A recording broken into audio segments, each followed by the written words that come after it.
Hello friends, हम zoology life science का syllabus पढ़ रहे थे। सेक्शन 3 जेनेटिक्स हमने ऑलमोस्ट खत्म कर दिया है। एक टॉपिक रिमेनिंग है, रोल ऑफ मॉडल ऑर्गेनिजम्स। ये हम डेवलपमेंट बायोलॉजी के साथ कवर करेंगे। अब देखिए, सेक्स लिंक कैरेक्टर्स, इस पे हमने ज्यादा बात नहीं की थी। छोटा सा टॉपिक है, अभी इसको कवर करते हैं। ओके, और फिर इसमें हम इस यूनिट से रिमेनिंग क्वेश्चंस पढ़ेंगे जो कि बहुत इंपॉर्टेंट है और रिपीट होते हैं। C X linked characters. X linked characters वो कैरेक्टर्स हैं जो क्रोमोसोम एक्स पे होते हैं। मतलब ऐसे जीन्स जो एक्स क्रोमोसोम पे होते हैं। एक्स क्रोमोसोम क्या होता है? हमारे अंदर दो सेट होते हैं ऑटोसोम्स के। अभी हम बात कर रहे हैं फीमेल की। ऑटोसोम्स में एक फादर से आता है, एक मदर से आता है। और एक क्रोमोसोम होता है एक्स, एक क्रोमोसोम होता है एक्स।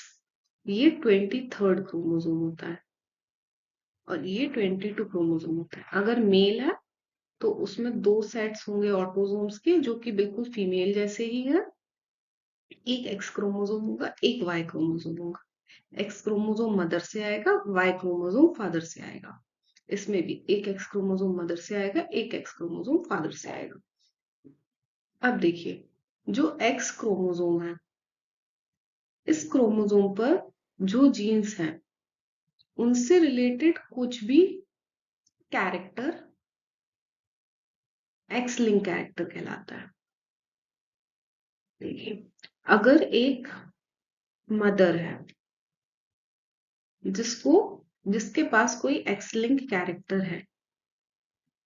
अभी हम रेसेसिव कैरेक्टर की बात करते हैं। जनरली जेनेटिक्स जो हमारी गेट के सिलेबस में, उसमें रेसेसिव डिसऑर्डर्स ही आते हैं एक्स लिंक में। जेनेटिक डिसऑर्डर्स में जनरली रेसेसिव डिसऑर्डर्स है।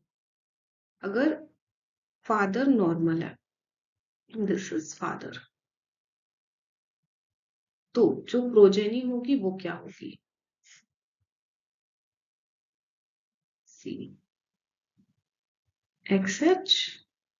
ये फादर का एक्स क्रोमोसोम नॉर्मल है, इस पर वो कैरेक्टर नहीं है। ये कैरेक्टर कुछ भी हो सकता है, किसी डिजीज के लिए, किसी स्पेसिफिक स्किन कलर के लिए, आई कलर के लिए, एक्सेट्रा। हमारा सीक्वेंस होगा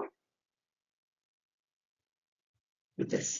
इसमें हमारे पास टू फीमेल्स हैं और टू मेल्स हैं। अब क्योंकि मेल्स में सिर्फ एक ही एक्स क्रोमोसोम है, तो वो अपने आप को एक्सप्रेस करेगा। मतलब एक्स के ऊपर जो जीन प्रेजेंट है वो अपने आप को एक्सप्रेस करेगा। तो इसमें जो मेल होगा उसमें कैरेक्टर आएगा। ऑल्दो जीन रेसेसिव है, लेकिन इसके सामने कोई और डोमिनेंट जीन नहीं है फीमेल्स में। अगर एक एक्स क्रोमोसोम पे जीन है तो वो अपने आप को एक्सप्रेस नहीं करेगा और ये फीमेल कहलाएगी कैरियर। कैरियर कैसे कहलाएगी देखते हैं। सी, अब इस फीमेल के पास एक कैरेक्टर है और मान लीजिए इसकी एक मेल से शादी होती है जो कि नॉर्मल है। तो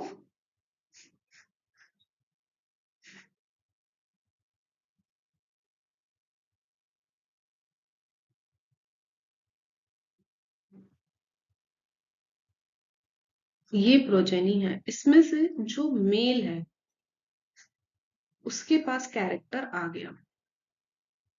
मतलब इस जनरेशन में किसी के पास भी कैरेक्टर नहीं है, मतलब कैरेक्टर एक्सप्रेस नहीं है। फादर नॉर्मल है, मदर कैरियर है, लेकिन जो उनकी प्रोजेनी है उसमें कैरेक्टर आ गया F2 जनरेशन में। दिस वाज F1 जनरेशन, तो इसलिए इसको कैरियर बोलते हैं। तो हमारा केस 1 ये आता है, if mother is carrier, if mother is sufferer, diseased. हम अभी मान के चलते हैं कि ये कैरेक्टर किसी डिजीज के लिए कोड करते हैं। तो अगर मदर को डिजीज है तो सन विल बी डिजीज्ड और daughter will be carrier. Okay, अब सेकंड केस है, अगर मदर कैरियर है, एक मदर कैरियर है और उसकी जो फादर है वो नॉर्मल है,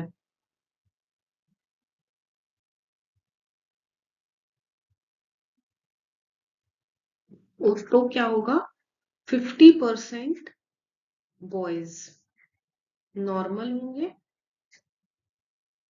50% बॉयज डिजीज होंगे या सफरर होंगे।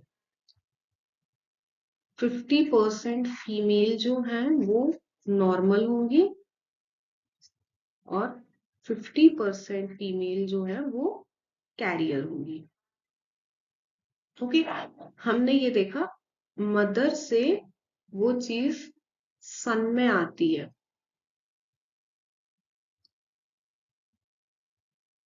लेकिन डॉटर में कैरेक्टर नहीं आएगा।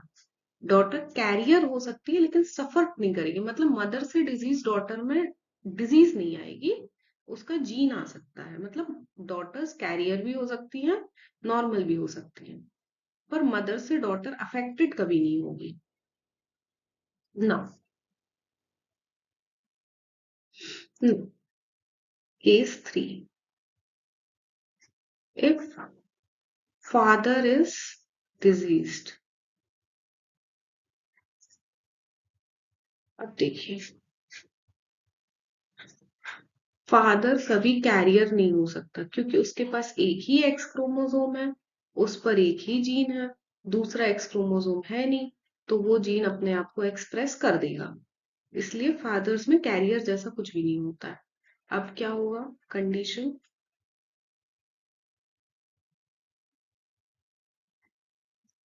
This is the condition, father से डिजीज कभी सन में नहीं जाएगी, लेकिन डॉटर्स जो हैं वो कैरियर रहेंगी।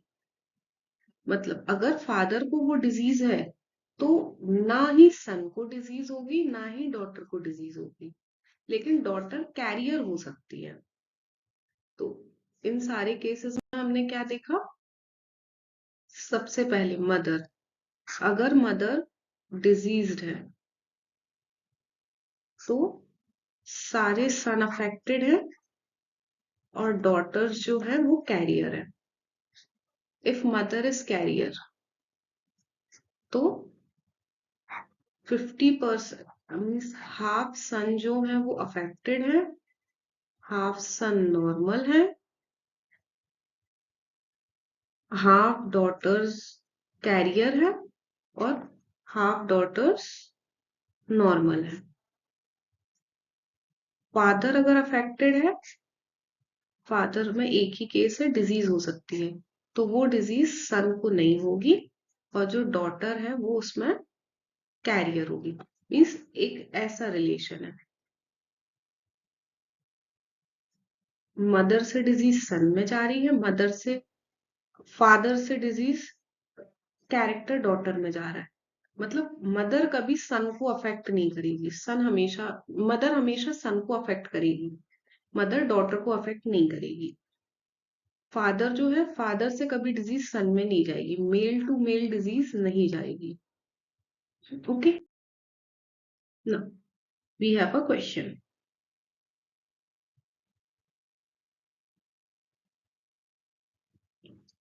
एक्स लिंक बहुत डिटेल्स में नहीं पढ़ी है, इतना ही है, एक सिंपल सा क्वेश्चन आता है, आपको देख के समझ में आ जाएगा।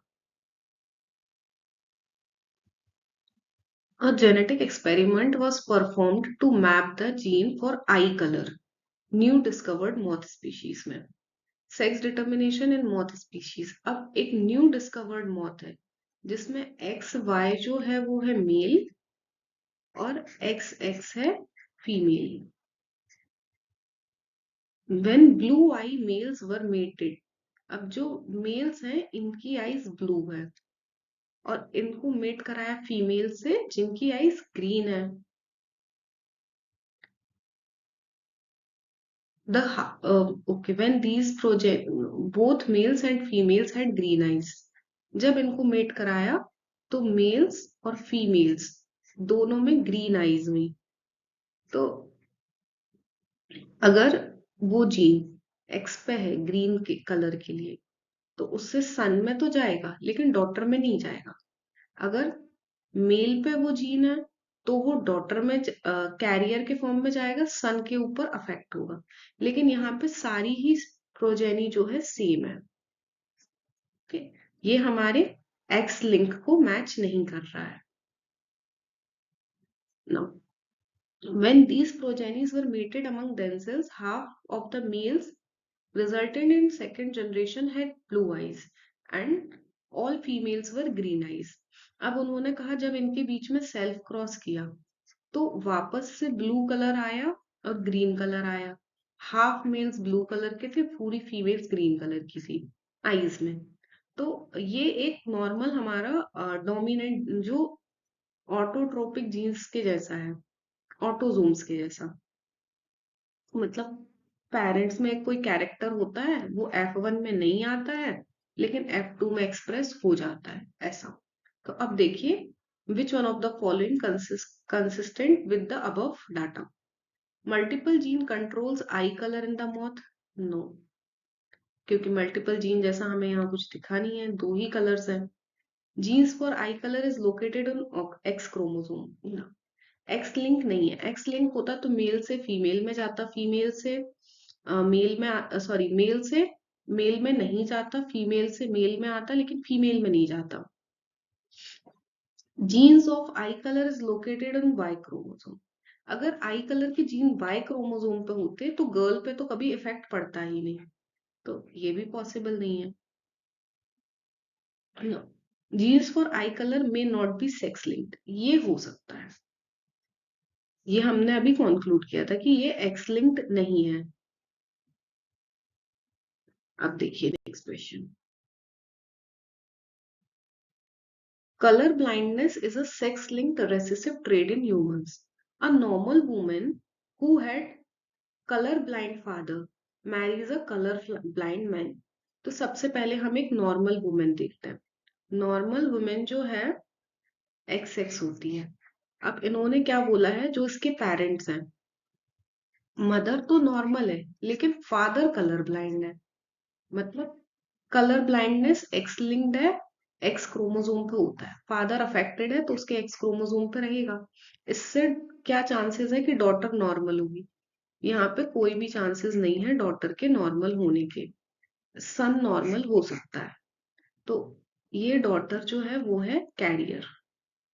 Now this daughter who had a colour blind father marries a colour blind male. इसकी शादी एक कलर ब्लाइंड मेल से होती है। अब इनकी जो प्रोजेनी होगी वो क्या होगी? सी,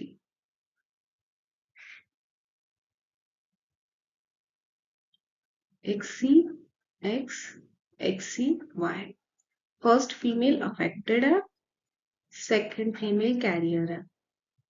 फर्स्ट मेल अफेक्टेड है, सेकंड मेल कैरियर है। ओके, मतलब 50% मेल्स अफेक्टेड है। Now what is the probability that her son will be color blind if the same woman marries a normal man?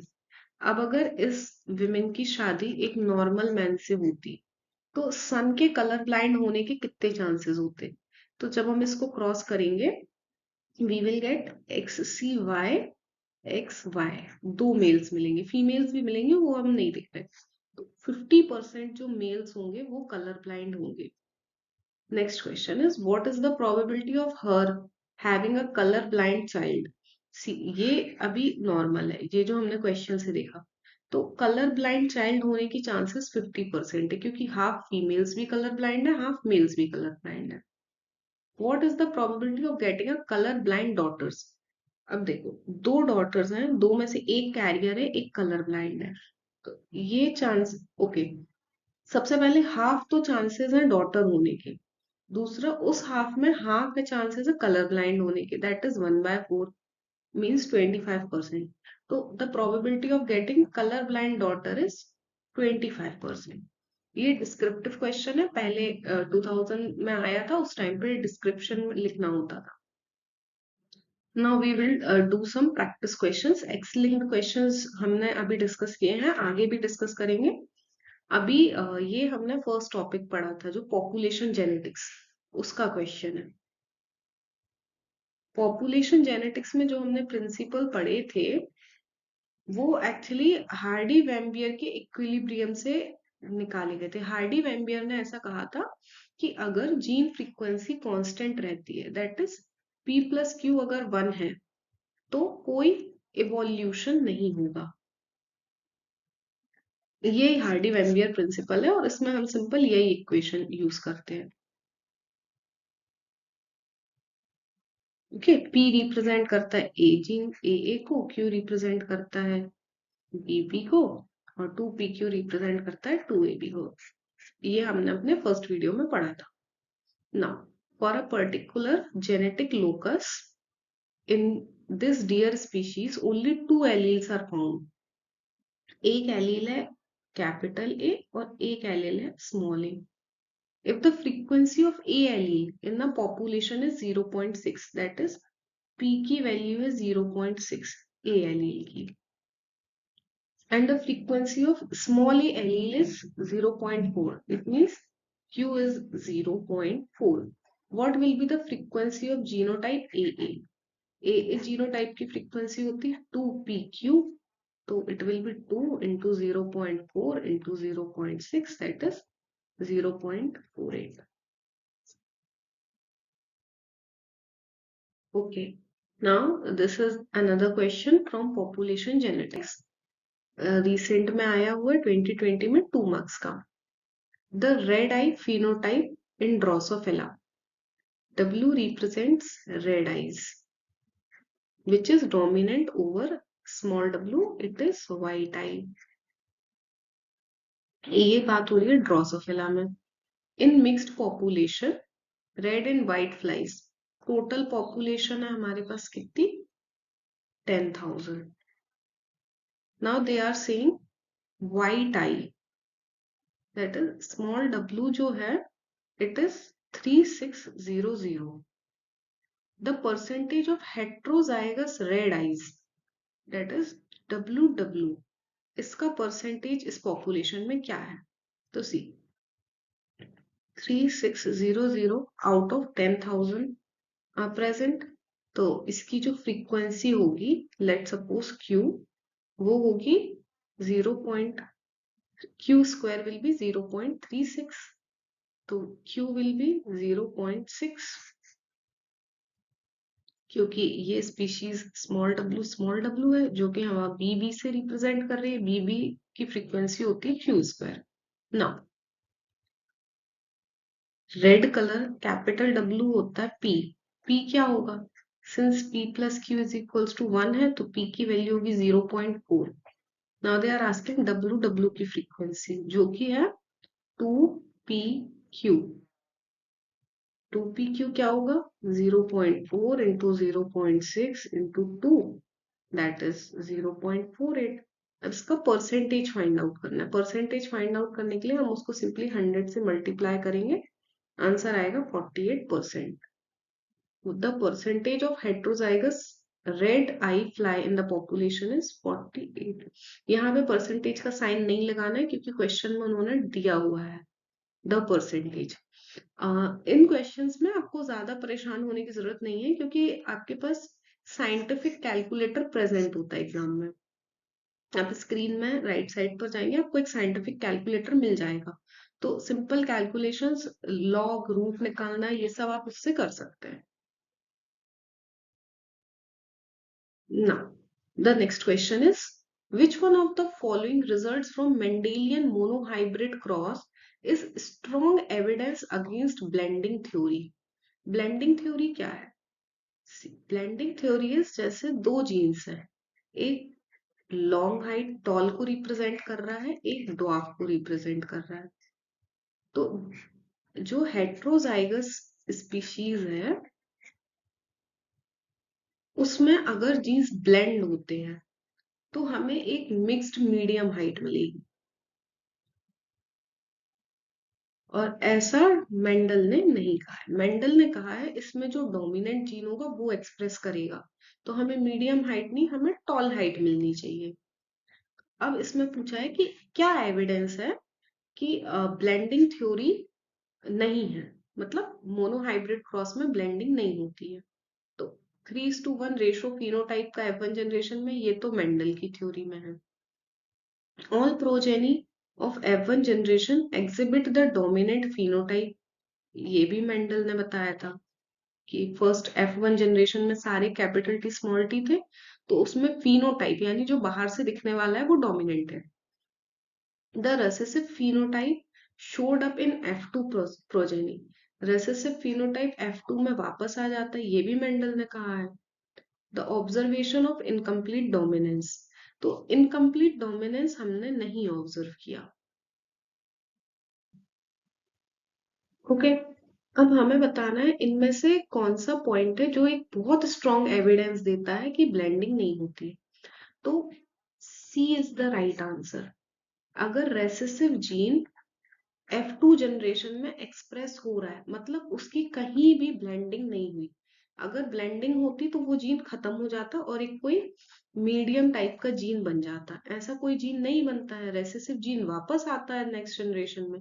इसीलिए C is the right evidence against blending theory. Mendel's principle of segregation means that germ cells always receive. Now, Mendel ने जैसे बताया था TT है, अब इसके gametes बने। Gametes क्या होंगे?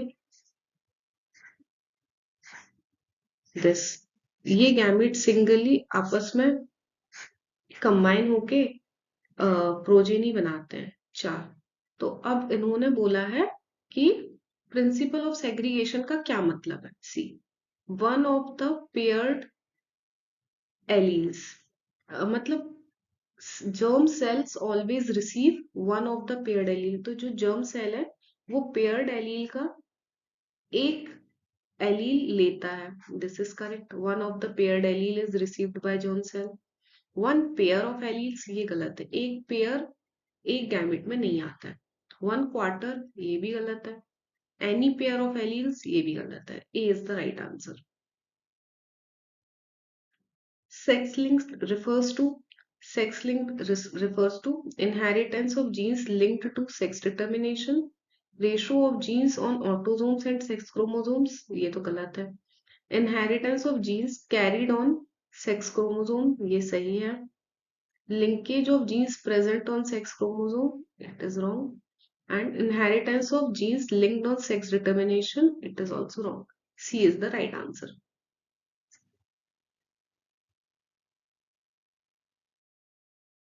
ओके, तो हम जेनेटिक्स के मोस्ट एक्सपेक्टेड वाले क्वेश्चंस कवर कर चुके हैं।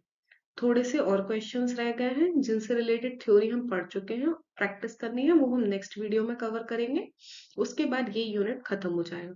और आप मान के चलिए कि 30 मार्क्स में से, 30 नहीं एक्चुअली 29, 30 या 29 मार्क्स की जूलॉजी आती है, उसमें से 5 to 6 मार्क्स सिर्फ और सिर्फ जेनेटिक्स से आएगा। और अगर आपका लक अच्छा है तो 8 मार्क्स तक जेनेटिक्स से आ जाता है। और जितना पोर्शन मैं कवर करा रही हूँ उससे आपके मोस्ट ऑफ द क्वेश्चन बन जाएंगे। अब एक या दो क्वेश्चंस तो ऐसे आते ही हैं जो कॉम्प्लिकेटेड हैं और किसी से नहीं बनते, वो हमें भी नहीं करने हैं, नेगेटिव मार्क करना ही नहीं है। और आपके लगभग लगभग 50 to 60 मार्क्स एग्जाम में बहुत इजीली आ सकते हैं। Thank you.